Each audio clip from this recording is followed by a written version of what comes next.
All right. Hi, everyone. Welcome to our Al-Anon Big Book Recovery Step Speaker meeting. Today is March 29th, 2026. My name is Terry Lynn. I'm a recovered Al-Anon and your moderator for this evening. This meeting is a step speaker meeting, and we're very grateful to have Dayna tonight to do this for us tonight. There will be a short period set aside for Q&A after her share. So Dayna, with that being said, I'm going to turn it over to you and I'll mute. Okay, great. Thank you. And sometimes my connection is bad. So let me know. I can sign in on my phone if need be. Okay, will do. Great. How about we just invite God into our space here? How about we say the Serenity Prayer together? And you know what, this is helpful because we're talking about step 4, 5, and 6. And you know, I'll read the prayers that I say, because I kind of have my space set up for my fourth step. There are things that I do that just and this is not in the big book. It's something I do, and I think it's important. I set a space. For me personally, I like to light a candle. I like to burn incense to remind me that this is a holy space, and to remind me that when I get to participate in someone's fourth and fifth step, that it's a great honor. And also when I do a fifth step myself, I've done many with my sponsor, that it's also a sacred, just the act of it is completely amazing. So I'm going to say some prayers that I do with people when I'm doing a fourth and when we're doing a fifth step. So it goes something like this. So,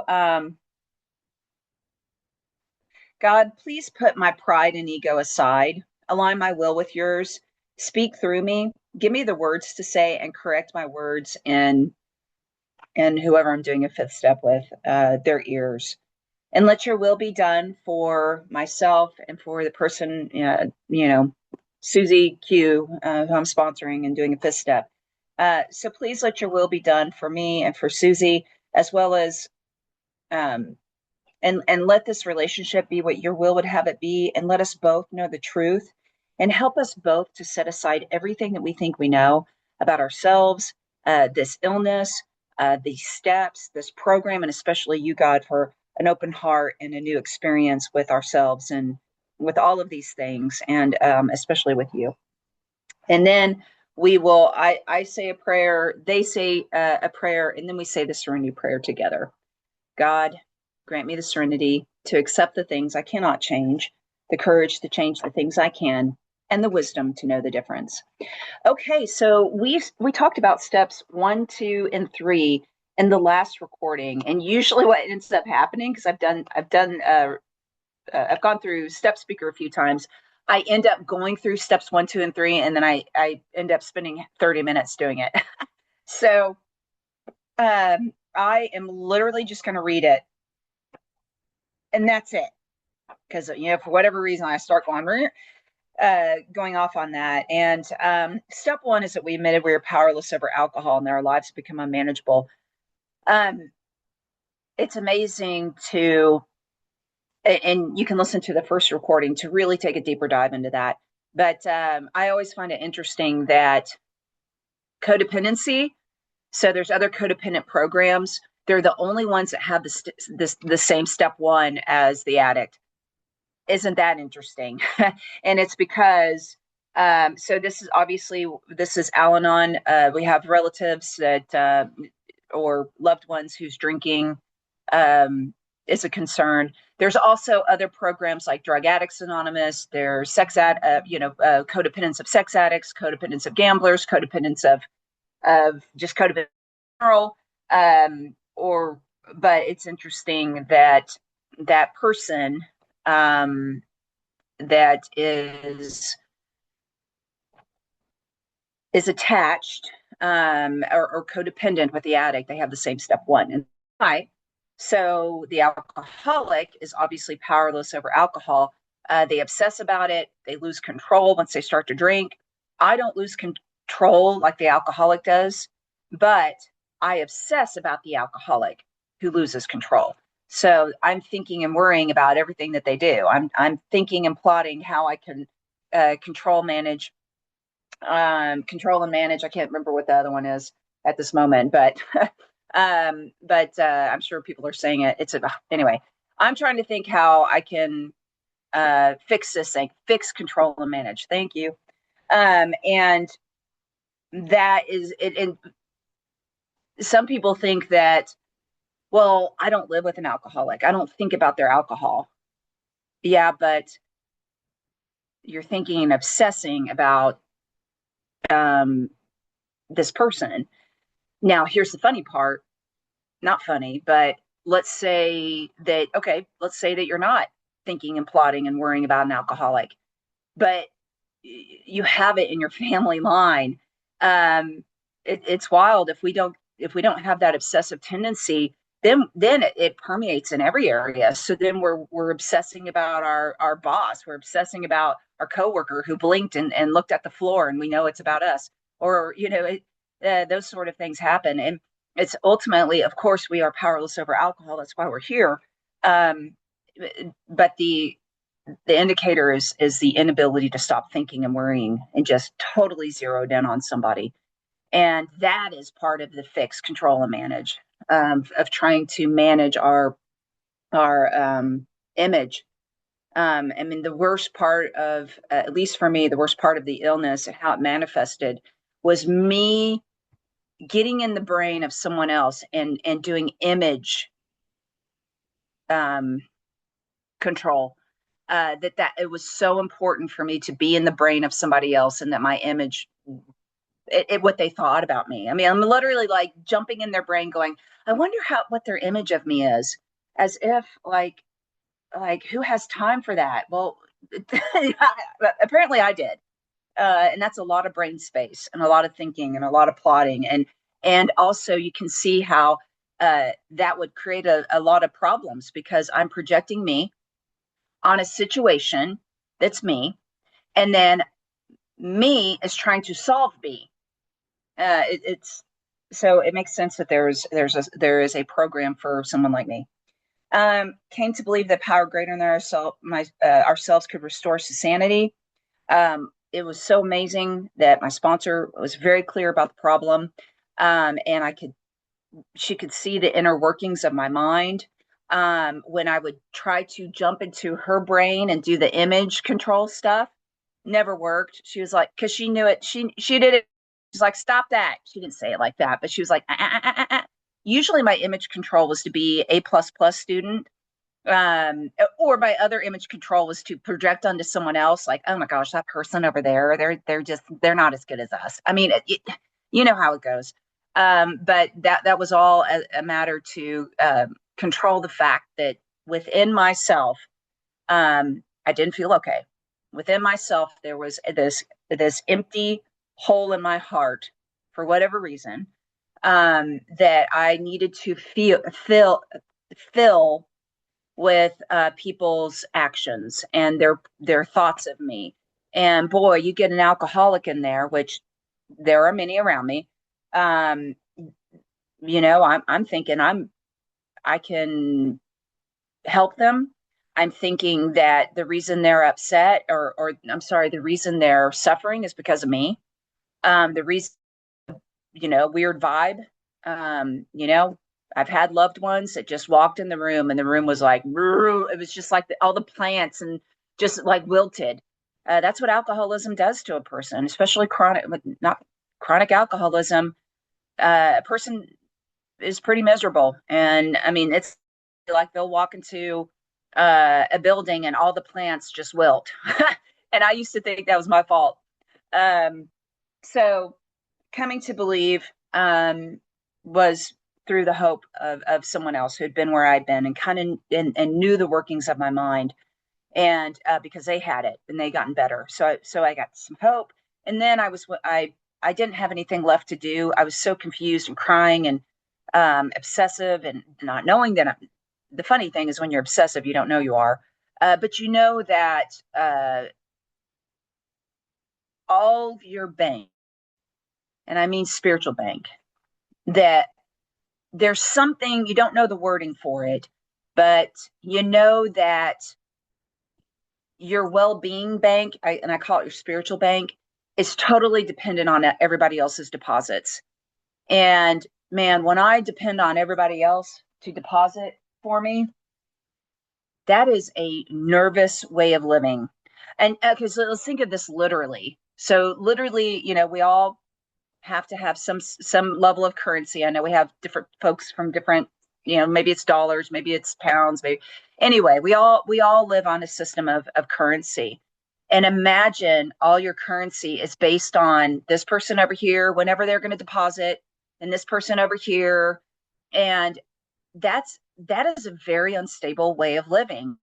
My deposits are based on other people, places, and things at random times, and I'm just trying to please everybody so that I can, have resources.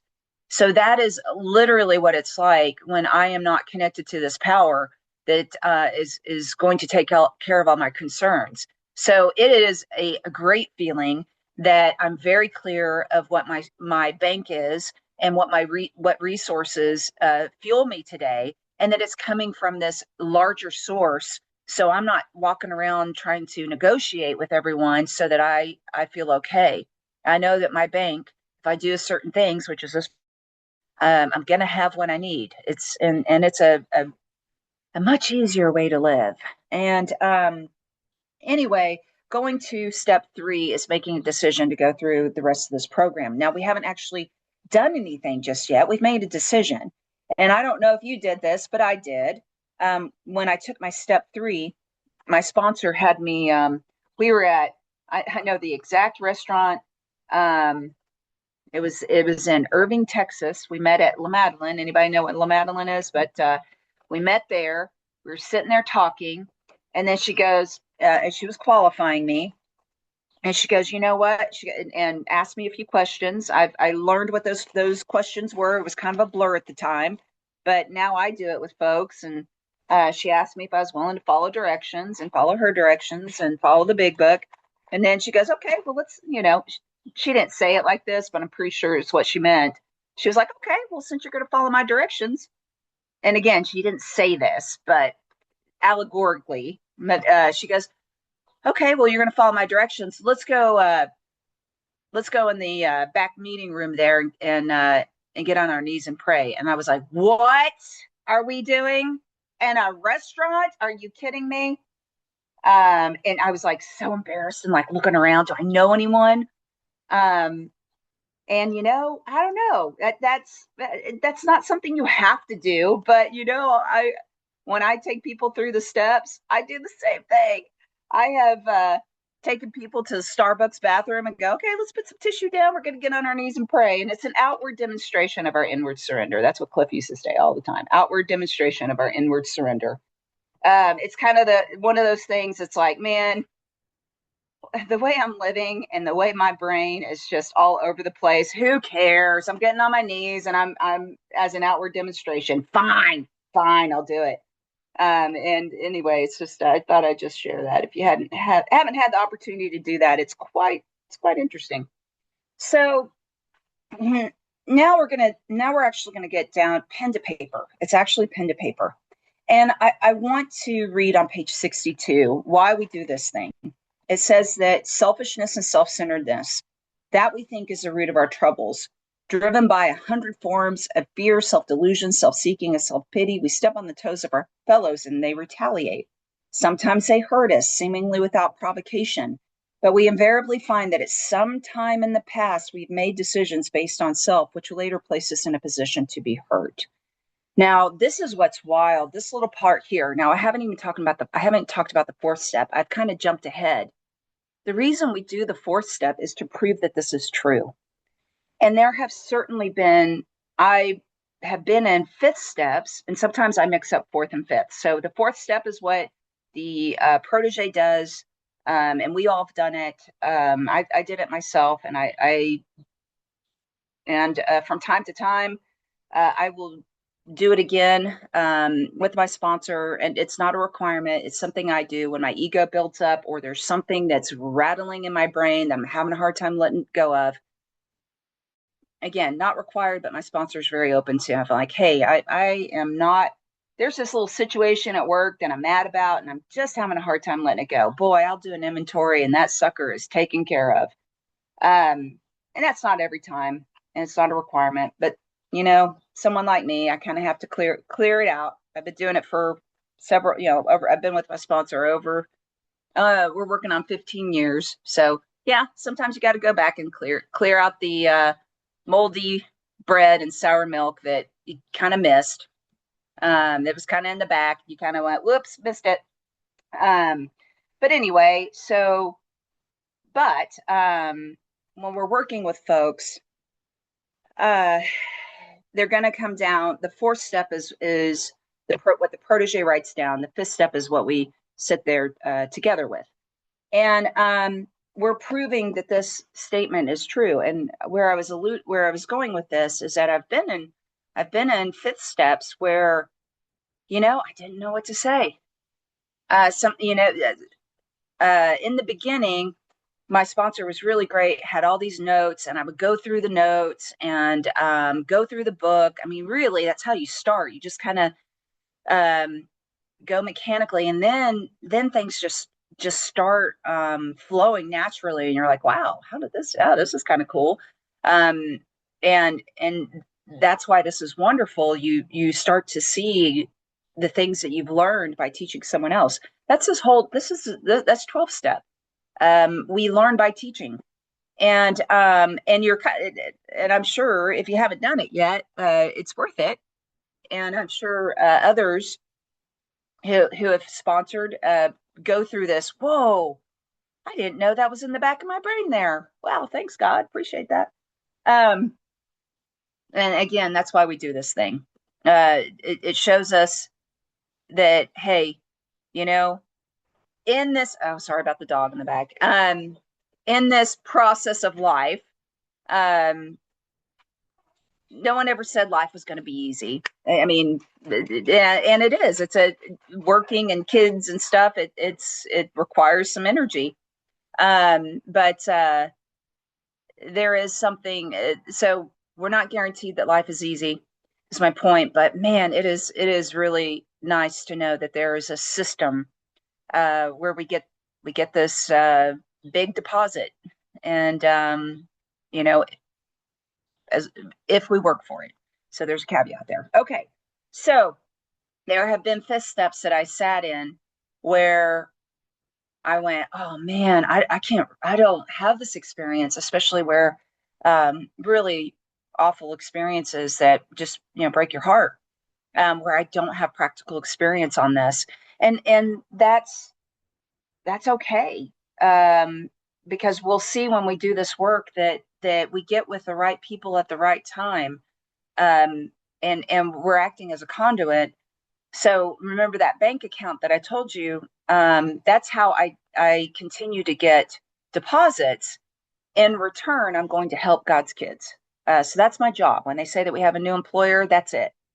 And so I have had folks, I go, hey, let's read this. Had some folks that everything from family being murdered, from violations, from I'm just giving examples. Unfortunate harms, unfortunate disabilities and pain and I mean, there have been some sad things to witness. However, they're asking to be free. And so there have been times where I went, oh my gosh, like I couldn't believe that they experienced that. And I reacted, and I had to go, hey, I got involved in your story. So our job is not to be like, you poor little thing, because sometimes that's exactly what they thrive upon. And I'm saying that because a protege taught me that. Because when I reacted that way, I went, oh my gosh, I kind of reacted when she told me, like, it was just like, oh, that's so awful. I can't believe you went through that. And this was one of the most amazing experiences. She goes, you doing that? She goes, that's what I thrive upon. And I was like, whoa, because we read this part right here. That selfishness and self-centeredness, that we think is the root of our troubles, driven by 100 forms of fear, self-delusion, self-seeking, self-pity. We step on the toes of our fellows and they retaliate. Sometimes they hurt us, seemingly without provocation, but we invariably find that at some time in the past, we made decisions based on self, which later placed us in a position to be hurt. I have said to folks, how is this true? Because when I hear your story, my heart aches. I don't say that, but it is. But I'm not going to help them if I'm like, you poor little thing. And so I sympathize, but this is the way of freedom. And it was so profound when this person said, you reacting like that is what I thrive upon. So this traumatic experience that I never experienced, didn't know anybody else who experienced it. She was saying to me, I treat every day I use this as a way to justify my behavior. And she wanted a new way of existing. So she had to hand that up and had to say, okay, where did I make a decision based on self? She was a victim of a circumstance, but the freedom was, she said to me, I love that reaction you made. And that's what I thrive upon. And I'm ready to let that go. Wow. Wow. See, we do these things as sponsors to learn these kind of things. Like, oh my gosh. And I'm sitting there going, wow, you're such a better person than I am. I mean, that's not what we're doing, but hey, I'm a selfish, self-centered person. The thought came through, but anyway, no, these, this is a big one here. This is a big thing. So our troubles, we think, are basically of our own making. What? Now, here's the thing. I'm not going to bust out with somebody and go, hey, your troubles are basically of your own making. And I mean, because it would be easy to go, well, did you grow up in a war, a war torn country? Did you do this? Yeah, well, no. But I can say, I'm sorry, I haven't had these experiences, but this is what my big book tells me. And can you help me out where we together can see where this is true? And it's usually an attitude that is taken that keeps them stuck. And it's all of us.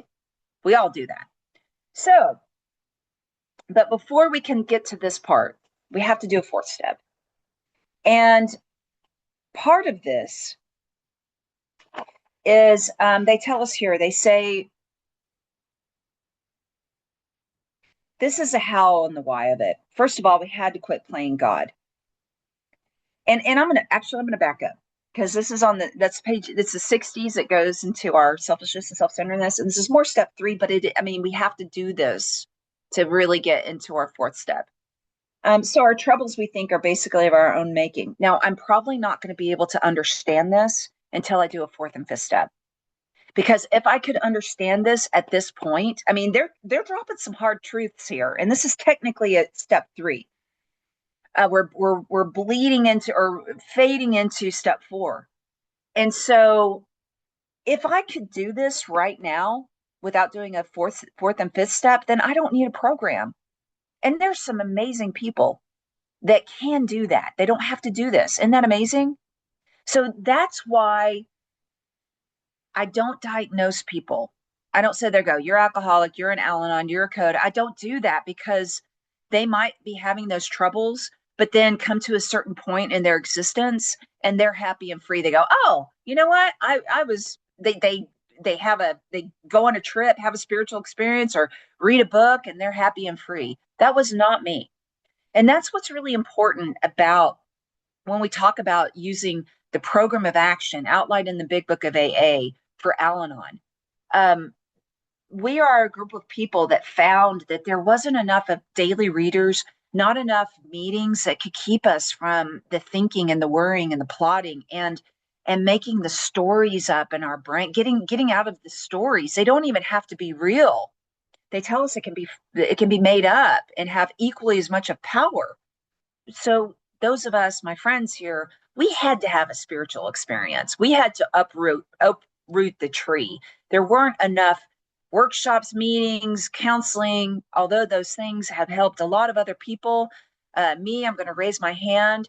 Uh, it would help me for a certain time, and then my brain would get involved in it, and I would just be a warlord. So they tell us that um, they arise out of themselves. Page 62. The alcoholic in the Al-Anon is an extreme example of self-will run riot, though he usually doesn't think so. Above everything, we Al-Anons must be rid of the selfishness. We must, or it kills us. God makes that possible.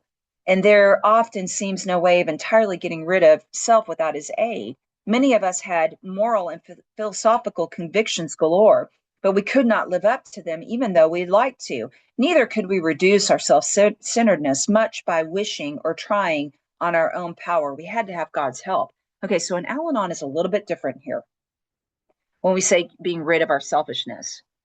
Okay, so let's look at the alcoholic who literally is like all about me. I need this, I need that, da da da. But here's the Al-Anon that, and this is one example and just one dynamic. I'm going to give, and give, and give, and give, and give in hopes that you're going to change. I'm going to give, and give in hopes that you're going to give me what I want, which is I have that hole in my heart and I need you to fill it up for me. I need you to deposit my bank account because I don't have a connection. And so I'm going to give, and give, and give, and give. And I'm going to think that I'm selfless. And then I'm going to thrive upon other people going, you're so selfless. I'm going to thrive upon people of going, where's Dayna? We have to have Dayna. We're not going to make it without her. That is the selfishness we're talking about. That I'm going to work extra hard just to have a place at the table. So that is that bank account that is thriving on fumes of other people. That is another way of saying I depend on others and their image of me to determine my self-worth. And so many of us, and I can't speak for others, but myself, a producer, a executor as a way to find self-worth. And here's the thing. When we get tapped into the source, we can be okay and we don't have to burn ourselves out. So it's pretty nice. But that's at a different little angle of selfishness and self-centeredness. And it makes sense that we love alcoholics because they're, getting in trouble with the law, they're spending money they don't have, they're doing it is so easy to turn off Dayna and her problems when you're focused on someone else who is a problem, who's doing their thing they do again. Doggone it. Yeah. So it makes sense that I feel comfortable dealing with someone who has broken wing because then I don't have to focus on myself. So that's the illness. But we're going to learn some truths about ourselves. But this is a how and why of it. First of all, we had to quit playing God. It didn't work. Next, we decided that the hereafter in this drama of life, God was going to be our director. He is our principal. We are his agents. He is the father. We are his children. Most good ideas are simple, and this concept was a keystone to a new and triumphant arc through which we passed to freedom. When we sincerely took this position, all sorts of remarkable things happened. We had a new employer. So we start to align there, but we're not quite there because we haven't done our fifth step yet. Being all powerful, but some people do have a change. My sponsor had a big change at step 3. I did not have my spiritual experience till 12. Because I'd done this so many times in my own version. I just figured that I was going to fall again, as I always do. break up with my sponsor, get a new one. I did it so many times, and I figured it was going to happen again. It didn't. I settled into something that worked, and it continues to work. So we had a new employer, being all powerful. He provided what we needed if we kept close to him and performed his work well. Established on such footing, we became less and less interested in ourselves, our little plans and designs. More and more, we became interested in seeing what we could contribute to life. Not my life. Well, we could contribute to life. So going back to that banking account, I'm sitting here. That's my life. My life was trying to get deposits of my self-worth from other people, places, things, acknowledgement, XYZ.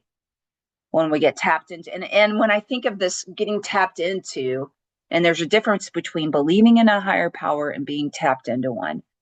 I always think of the bank tube that, when you put your money deposit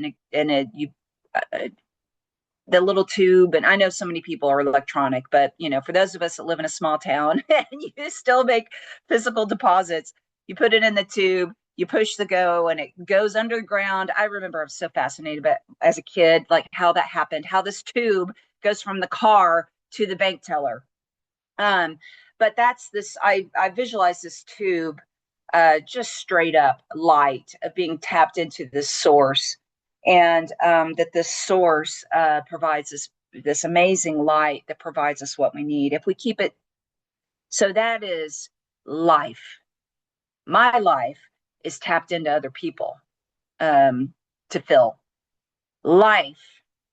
So what we can contribute to life. So what can I do to keep this connection? Because we do. Our small plans and ideas fade away, and we have a new existence, but it takes some work to get there. As we felt this new power flow in, as we enjoyed peace of mind, we discovered we could face life successfully. As we became conscious of his presence, we began to lose fear of today, tomorrow, and the hereafter. We were reborn. All right. So we found it, and they talk about the third step. God, I offer myself to thee. This is what I did on my knees with my sponsor. I offer myself to thee to build with me and to do with me as thou wilt. Relieve me of the bondage of self, that I may better do thy will. Take away my difficulties, that victory over them may bear witness to those I would help of thy power, thy love, and thy way of life. May I do thy will always, that those I would help. Wait, you're asking a helper to help? Are you sure you want to do that? And this goes into our you're going to read about it in working with others. It's not about, it's the when and how. And I can't, the book says it so much better than I can, that and I will see if I can see it really quickly. It's not a matter of giving. That's on page 98. This is like such a profound statement. This like changed me as an Al-Anon. It is not a matter of giving that is in question, but when and how to give. So the book provides me very clear directions on when and how. My other giving there was a motive behind it. I was hoping to get that bank deposit from them. So, which is very selfish. You see that? It's very selfish. Because you know why it's selfish? Because guess what? If I work, and they don't give me some sort of deposit of self-worth, then I'm going to shred you in my brain, in my stink eye, in my gossip about you. So that's the wild part. This sweet little, just giving, loving person's going to turn when you don't give her what she wants. Yeah. So, they do say that we found it desirable to take this spiritual step with an understanding persons, such as our wife, our best friend, spiritual advisor. We have sponsors. But it's better to meet God alone than with someone who might misunderstand. The wording, of course, was quite optional, so long as we express the idea, voicing it without reservation. This was only a beginning, though if honestly and humbly made, an effect, sometimes a great one, was felt at once.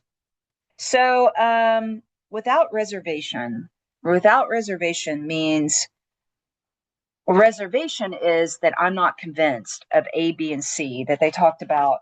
They're going to talk about on the on page 60. And A, B, and C is that we were Al-Anon and we couldn't manage our own lives. That's step one. B, that probably no human power could relieve our Al-Anonism. And C, that God could and would if he were sought. All right. Next, we launched into a vigorous. We launched out on a vigorous. Wait, why am I? We launched out on a course. That's the word I'm missing. A vigorous action. The next step, which is a personal house cleaning, which many of us had never attempted. Why did we never attempt it? Because we were doing everyone else's. Yeah, that's a hard thing there. Doing other people's inventory. And that's really, I mean, because there's certainly been times when I want to, especially when the defenses are up, or especially being attacked, when it's like I'm gonna do your inventory for you. And the question is, what does that do? It just gives space for someone in my brain. So that never attempted. You can't attempt it when you're doing everybody else's inventory. You can't do your own. Though our decision was a vital and crucial step, it could have little permanent effect unless at once followed by strenuous effort to face and be rid of the things in ourselves which have been blocking us. Our thinking, the symptom. We had to get down to causes and conditions. What forces me to be a failure? I know that sounds, I mean, it's like, oh, don't call someone a failure because they already feel like a failure.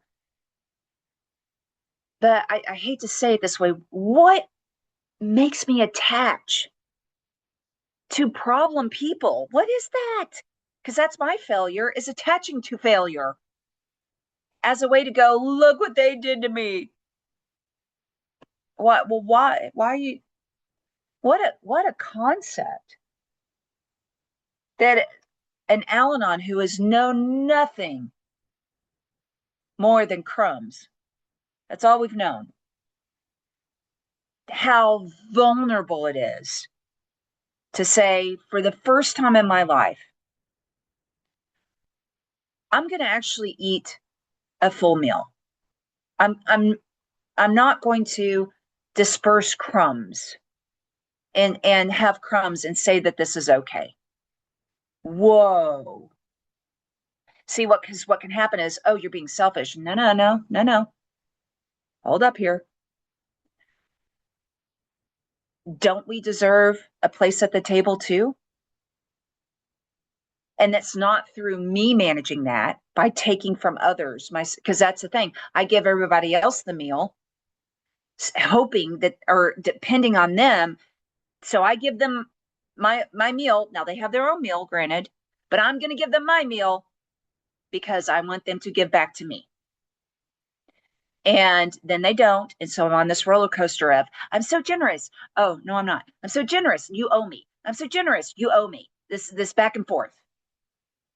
And it's all to get what I want, which is self-worth from a human being or a place or a thing, your work, your community, the internet, social media.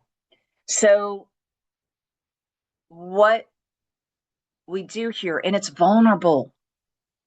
It's the most vulnerable thing for someone to go, hey, I would like for you to eat your own. I would like for you to have a meal like everybody else does. Oh, no, no, no. No, you take the meal. No, no, no. No, we're all sitting here at the table. You deserve a table.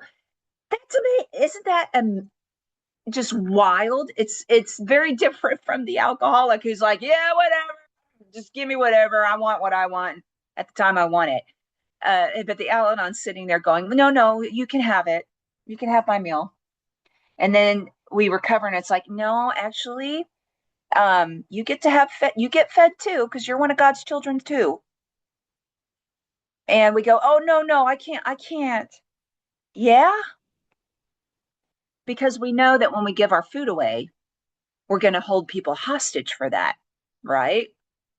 Well, I did, because in the back of our mind, it wasn't really given. We have a little chart that says I did that. No, we're calculating all this. Come on. Because we're relying on them to be our source. Of course, we're doing inventory of them and inventory of what they give us and what they owe us. Of course, that's the selfishness. So we started upon a personal inventory, and this was step 4. A business which no longer takes inventory usually goes broke. How about that? I'm going to starve because I give everybody everything in hopes that they're going to repay me through acknowledgement, self-worth, um, doing things for me. And I mean, it makes sense why people don't want to buy things from us. Okay, you do an inventory in a because they're like, man, there's strings attached. Because I've played this game with her, she will be so generous, and then the next thing that happens, I'm getting the stink eye, and I don't know what I did. That these are people associated with someone like me. So I'm not going to take her generous gifts because I'm going to get the stink eye in the next minute. I might just get my ass chewed out. Who knows, you know? So taking a commercial inventory is a fact-facing and fact-finding, that's searching, and a fact-facing process. It is an effort to discover the truth about our stock and trade. What are your motives? I don't know this just yet. I have to do an inventory to find this out. One object is to disclose damage of our unsellable goods, to get rid of them promptly and without regret. If the owner of a business is to be successful, he cannot fool himself of values. So we did exactly the same thing with our lives. We took stock honestly. First, we searched out the flaws in our makeup, which caused our failure. Caused my failure is me being attached to failure. Being convinced that self manifested in various ways was what had defeated us. We considered its common manifestations. With the thing, so in other words, we're going to sit down and go through the things we rethink, replay, redo. Is there anyone out there that goes, "Oh, I have no resentments"? I honestly thought I honestly thought that I had no jealousy towards anyone. And jealousy comes down to fear. I'm afraid I'm not going to get what I want or lose something I have. I honestly thought I'm not a jealous person. No, I want everyone to be successful. Boy, was I lying to myself. Oh yeah, there was fear all over the place. There was comparing all over the place. I thought that jealousy was such an ugly word that I was not even available. I couldn't even like don't even say that word. No, that's not me. Now, and that's kind of the same with resentments. So that word, okay, resentments. There's some people that are like, oh no, I don't resent anyone. So I'm just using the analogy that I knew I resented people, but there was that other side. But I'm not jealous of anyone ever. And so when I've come across people that go, I'm doing a comparison. So I could do resentments, but I have sponsored people that are like, oh no, I don't have any resentments. And I think of it like the way I think of jealousy. Like, oh no, a bad person has resentments. A bad person is jealous. No, not me.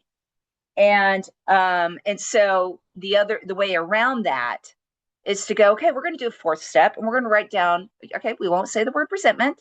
We're going to write down the things that we rethink, replay, and redo. And the things that I would rethink, replay, redo was how things weren't fair. The sibling got this, the family got this, the blah, blah, blah, blah. And that was a way that I could actually write it down because I couldn't do it on the basis of a title. And some people are like that. They think that resentments are so bad that they're not, and you know what? That's usually the people that have it the most. That and when I have someone go, it's happened a few times. I can't really think of anything. Now it's different if someone has done many inventories and we're going, that's different. it's possible that you've done so many inventories and you do another one and it's like, it's the same top three. That's a different scenario. If there's someone who's never done an inventory and they say, I have no resentments, that is the biggest, but you're an Al-Anon and you are miserable. That is total BS. And it's usually the folks that it's like, okay, they're the ones that once they tap into it, then it's like, bleh, it just falls out. It's like, it just pours out. Okay, rethink, replay, redo. That's a very helpful tool. Resentment, okay, replay, refeel, rethink, replay, redo is the number one offender. It destroys more Al-Anons than anything else. Of course it does. From it stem all forms of disease, spiritual disease.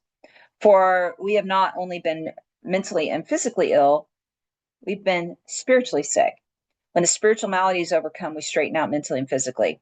In dealing with resentments, we set them on paper. We listed people, institutions, or principles for whom we were angry. We ask ourselves why we're angry. In most cases, we found that our self-esteem, pocketbooks, ambitions, our personal relationships, including sex, were hurt or threatened. We were sore. We were burned up. So on our grudge list, we set opposite each name our injuries. Was it our self-esteem, our security, our ambitions, our personal, our sex relations, which had been interfered with? Okay, the reason we do this, and I like using the worksheets, which I think I used the Joe McHugh ones. He did so many inventories. He was like, here, I'll just make a worksheet.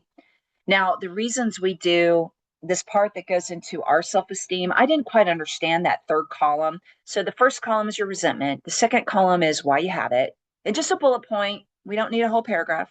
Just, my husband is a jerk. And okay, I mean, we could do a whole thing of all the years that he did X, Y, and Z. We get it. He's whatever. He's grouchy. Okay. He's let you down. We get it. But that third column, why in the hell did we do the third column? And it had to be explained to me. Well, we have these God-given instincts. And for whatever reason, and I see the time, I will have to do 5 and 6 really quick here. Just a couple more, 3 minutes on instincts. So we have these God-given instincts. We have an instinct for social support. We have an instinct for material support, and we have an instinct for sexual connection. That is natural. But what happens, and I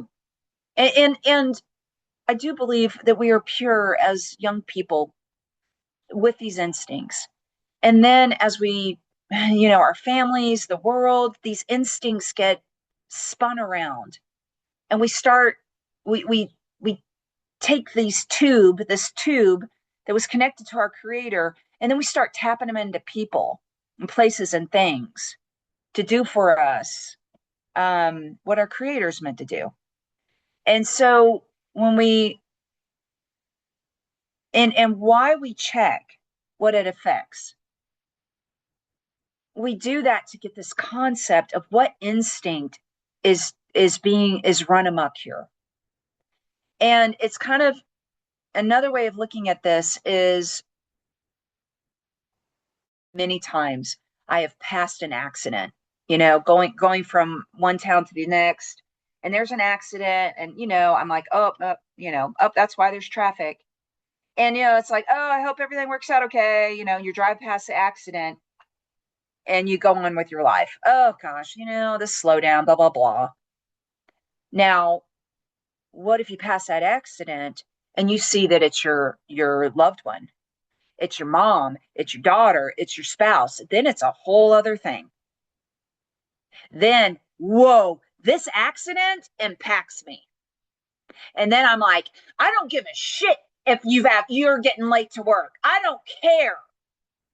So the point is not right or wrong. The point is now my instinct's involved, and now this thing matters to me in a big way. Okay, so and we look at what is it?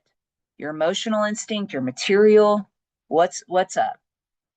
Just to create an awareness. The more aware we are, this comes from the discipline of the program. We become aware, and guess what happens from having discipline, having awareness? This takes discipline, sitting down and doing this. And we gain awareness. And guess what happens when we do all this? Then we get to create. We get to create a world about us in conjunction with our creator. And that's what they tell us we're not going to want to miss.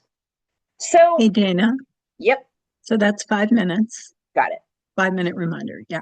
Thank you. Thank you. Thank you. All right. So everything we went over in our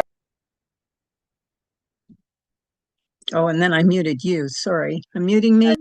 Okay. Got it. So we go pen to paper and we go through resentments. We write down our fears. And then we go through, they call it harm's done, sex instinct. We want to write that down. And, you don't get if you haven't had sex with your husband in 50 years or whatever, that's not a pass. We want to look at how these instincts are used. We hurt those we are the most intimate with. And that could mean ignoring. So we look at these. Who did I harm that I am the most intimate with? And then we're going to go into chapter 6 that says, I'm going to read. When I'm sponsoring people, I have them read this whole thing, and I have time. I will stop in 4 minutes. It says, we're on page 72, having made our personal inventory, what should we do about it? We've been trying to get a new attitude, a new relationship with our creator, not with other people. It happens, but it's first with our creator. I can't do squat. I can't be a family member. I can't be a significant other. I can't be a good employee when I don't have this first. That's just the truth. So when all those things are falling apart, how's it go? How's this relationship with your creator? It's different from belief. It's how are you relating? How are you to, it's like any relationship. If I don't spend time with a relationship, that relationship's going to fade away. By the time we get to this, our relationship with our creator is very neglected. We haven't been sitting with and communing with. So we're going to discover the obstacles in our path. And here's an important part. They talk about on page 73. They took inventory all right, but they hung on to some of the worst items in stock. They only thought they had lost their egotism and fear. They only thought they had humbled themselves, but they had not learned enough of the humility, fearlessness, and honesty in the sense we find it necessary until they told someone else all the life story. Boy, I sure did think I was humble. I sure did think I was selfless, but not enough. Not enough to be at peace with the world and what was being handed to me. Most people, and I like people to read this when we're doing this because this is important. Most people, more than most people, the alcoholic leads a double life. He is very much the actor. To the outer world, he presents his stage character. This is one he likes his fellows to see. He wants to enjoy a certain reputation, but knows in his heart he doesn't deserve it. Where do we play games? Where are we not? What parts are we hiding? And we're going to learn about this in a 5th step. And when we are done with our 5th step, so we do a 5th step with our sponsor, we spend an hour with God, and then if we have omitted something, we call them back and we start our hour over. That's a very important part. Omitted, not forgotten, omitted. Then we do our step 6. If we can answer to our satisfaction, we look at step 6. We emphasize willingness as being indispensable. We are now ready to have God remove from us all things which we have admitted are objectionable. That's the how. We're now ready to let God remove, and the what. All the things that we've admitted are objectionable. Can he take them all? Everyone. If we still cling to something, we will not let go. We ask God to help us be willing. This is forever, folks. We want this to be forever. We want to leave this planet. We want to do these principles until the day we leave this planet. Because we have some fractures, and the fractures will heal or have healed, but they're tender. And so when the weather changes, and this is allegorical, the weather changes, or we've been working in the yard a little bit, that broken arm might ache a little bit. and that old story comes up again. This is our step 6. We're going to continue the thing. Oh, there's that story again that I say. Oh, there's that old little resentment. There's that old little jealousy. I'm going to continue to hand that up to my creator. And that comes from willingness to go, up, there it is again. Okay. So we can't do 6 until we do 5, because that's how we learn about our selfishness and dishonesty. We learn about the stories that we create as a way to feel bad so that we can run in and control, manage, and cure and all that stuff. So we will pick up next month, and I forget the date on it, but there will be a recording. We're going to pick up at step 7 and go through 9. But that's it for now. So I will stop and turn it back over to you, Terry Lynn. Oh, that's awesome. Thanks so much, Dayna. So now's the time for questions. If anybody would like to address Dayna regarding questions on her share.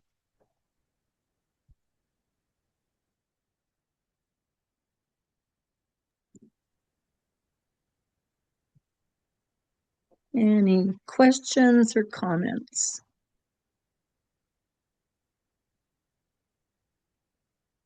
Oh, This is Heather. I have a comment. great. Thanks, Heather. Yeah, those prayers, Dayna, that you mentioned, that is very fascinating to be saying them as before you do a 5th step. That's so powerful. Thank you for sharing that. Yeah, absolutely.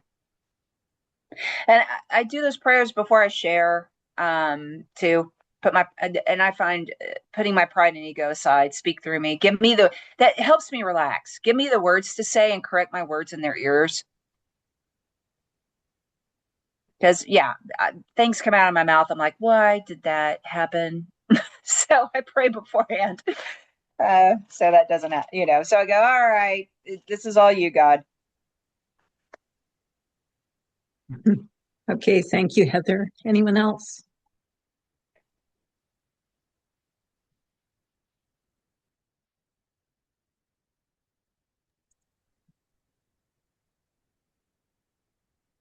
Okay, if no one has any other questions or comments, we'll carry on with the closing.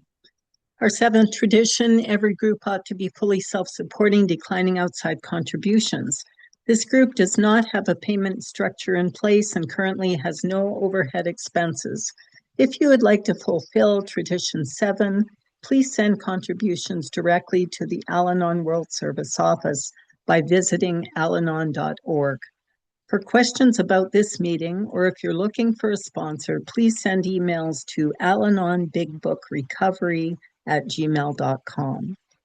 Recordings can be accessed on YouTube by typing at Al-Anon Step Speaker in the YouTube search box, or on Spotify at Al-Anon Step Speakers Series. If you're interested in other Al-Anon meetings that follow the Big Book, please visit alanonbigbooksolutiongroup.org. Now let's have a moment of silence for the Al-Anonic who still suffers, followed by the Lord's Prayer, or a prayer of your own choosing said in silence.